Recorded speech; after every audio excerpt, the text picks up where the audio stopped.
Chapter 2. When anyone brings a grain offering to the Lord, their offering is to be of the finest flour. They are to pour olive oil on it, put incense on it, and take it to Aaron's sons, the priests.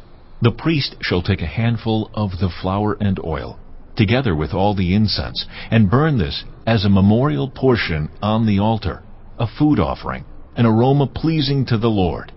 The rest of the grain offering belongs to Aaron and his sons. It is a most holy part of the food offerings presented to the Lord. If you bring a grain offering baked in an oven, it is to consist of the finest flour, either thick loaves made without yeast and with olive oil mixed in, or thin loaves made without yeast and brushed with olive oil. If your grain offering is prepared on a griddle, it is to be made of the finest flour mixed with oil and without yeast. Crumble it and pour oil on it. It is a grain offering.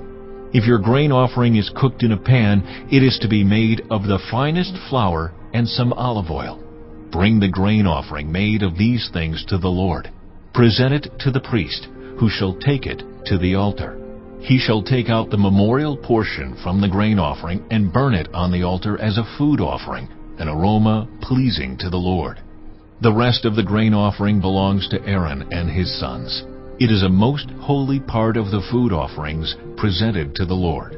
Every grain offering you bring to the Lord must be made without yeast, for you are not to burn any yeast or honey in a food offering presented to the Lord.